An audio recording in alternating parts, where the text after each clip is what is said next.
Welcome to Sib Spot. Today's Reddit stories are from Entitled Parents. Story 1 is by Aura Kalos. Give me your stuffed toy. My child wants it. Hey guys, this is my first time posting here. After sharing this story on Am I the A-hole, I thought I'd share it here as well. So take a seat, it's a long drive. I apologize in advance for any spelling mistakes. English is not my first language. French is. I'm a 31 female and I regularly travel by bus to see my fiancé who lives in France until we settle down together next year. The problem is that I have a few psychological disorders that can complicate things, including schizophrenia, Tourette's, and social phobias, including a phobia of babies. So I never travel without my medication, a headset that insulates me from ambient noise, and a little stuffed animal. A little fox that helps me stay calm and manage my various crises, named Bidoulie. I can't learn to drive due to both physical and mental health issues, not to mention it's way cheaper, but with every bus ride comes some adventures. Saturday was the day I'm going home with an 8-hour bus journey from Paris to Belgium ahead of me. I have everything I need. No big deal, I can do it, I thought. The problem for me is the presence of a toddler with her mother. A child's screams and cries are very hard for me to bear, but I thought the kid was just plain bored because she didn't have anything with her. No toys, no plushies, her mother was constantly on the phone. For a baby, it's a long time in her seat with nothing to do. So I just turned the volume up a little, being 3 rows behind the mother and her daughter, who is getting more and more agitated and now is screaming.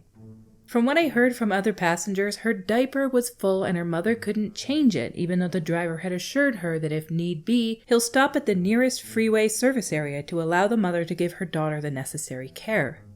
The child screamed and cried for more than 159 kilometers, which is around 98 miles, and her mother did nothing. Remember the fox stuffed animal? When I'm not stimming with it or holding it, I put it in my t-shirt so its head pops out. I took it with me to the bus toilet. Not the most hygienic thing to do, I agree, but I needed it not to have a breakdown because of my anxiety. Kept her in my t-shirt and then put her on my belt until I'm back at my seat, walking past the mother and her screaming child, who started yelling as if she broke a bone or something. And honestly, even I, who was afraid of children, started to worry. I took Bidoulie back in my hands, looked out the window, and the little girl's mother comes up to me and takes Bidoulie out of my hands, saying, "Say, can I have her? The kid's got a crush on it and is having a fit." What? No, I answered the mother politely and asked if she'd be willing to give up her child's stuffed toy to calm someone else's tantrum or even tears. She says, "No, of course not. But she wants it and she's not going to stop crying until she gets it. It's okay. You can buy another one." I reached for Bidoulie, and she clenches her fingers on it. I heard a creak and feared it's damaged. Rising in anger and anxiety, I get up from my seat, telling her that if she wasn't capable of handling an 8-hour journey with her toddler on a bus, she should think again, reminding her of what the driver had said. So I took my plushie back, telling her that she had to organize herself better and not think that as soon as her daughter points at something while crying, she's going to get it, especially if it belongs to someone. Even more if it belongs to someone with mental disorders. She called me a racist and effing goth due to my clothing style and went back to her seat. What a way to get back home, hey? Our next story is by Dinosaur Paladin. I'm having ankle surgery and the only one who has no hope is my entitled dad who thinks everything will go wrong if he's not calling the shots.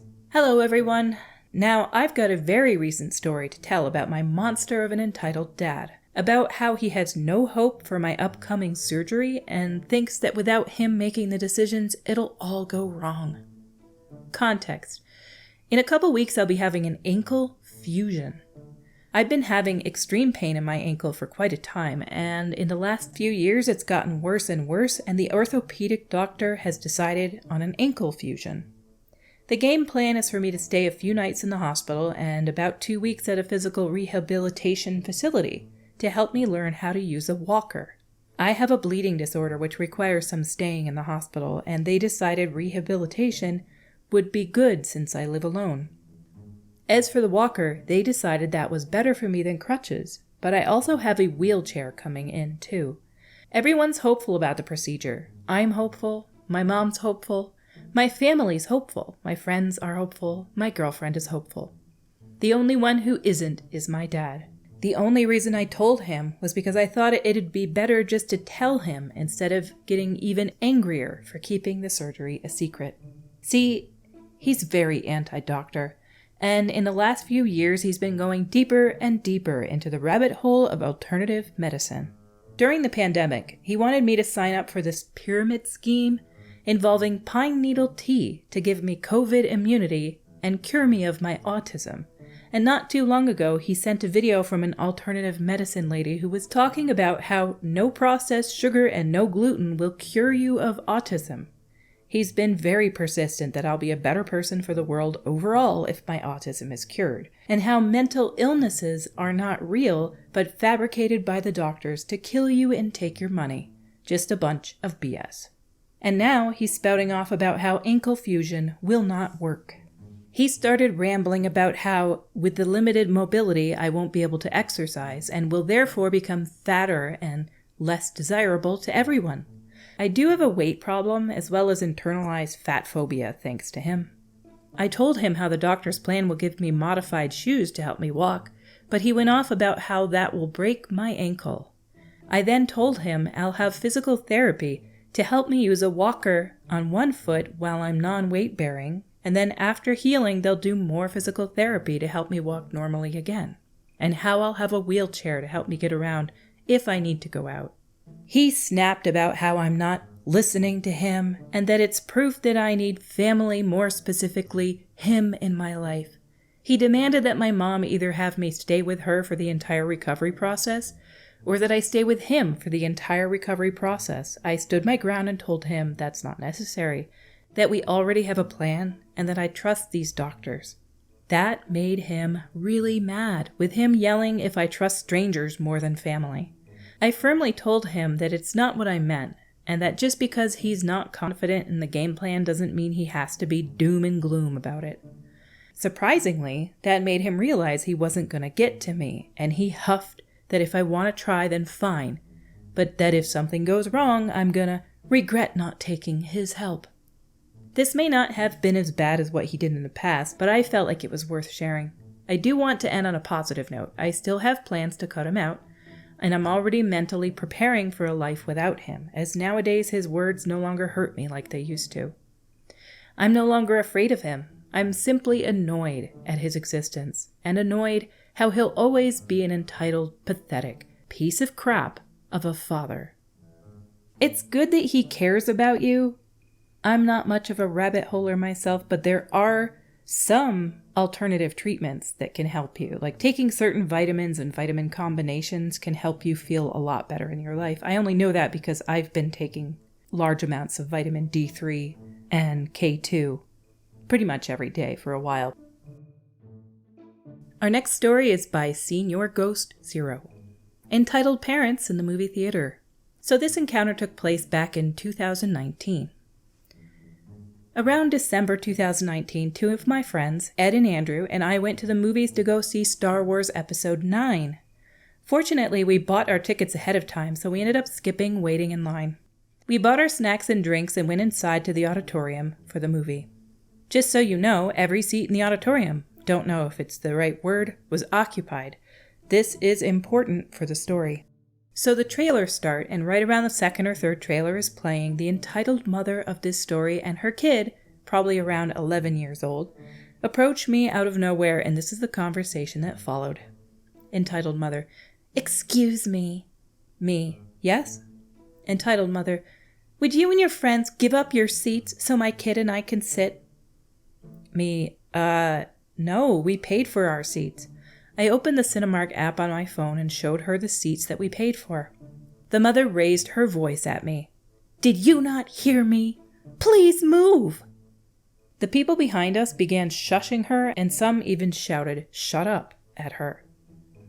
I guess she was so loud that one of the ushers walked into the auditorium and approached the mother, since she and her kid were the only ones standing. The entitled mother then accused us of stealing her seats and we were refusing to move. But quickly I shot that down and I tell the usher, "Sir, my friends and I can show you that we bought our tickets and that she is the one lying." The ushers then ordered us to show him our digital movie ticket. It's basically a QR code with the showtime of the movie and the seat number. And my friends and I show him our phones to prove we actually bought our tickets and we were sitting in the right seats. The usher then turns to the entitled parents and you can tell she wasn't going to get her way. He tells the mother, "Can I see your tickets? You've probably got the wrong showtime." But she just grabs her kid's hand and leaves the theater while everyone claps. The usher then apologizes to the three of us and also leaves. Makes me wonder if there might have been a technical error too. Sometimes places like this have errors pop up where they double book a seat. They'll sell tickets at the front door, but their system doesn't recognize that 3 seats were bought. Either that happened, she had the wrong showtime, or she didn't even buy a ticket for this show. She just wanted to go into this one instead or something, I don't know. Our stories for today have come to a close. If you enjoy this content, please click like or subscribe or leave a comment below. Each of these things helps my channel grow in the YouTube algorithm. Or you can click the little bell icon and it will send you a notification when new videos drop. Thank you guys for everything. Until we meet again, have a perfect day.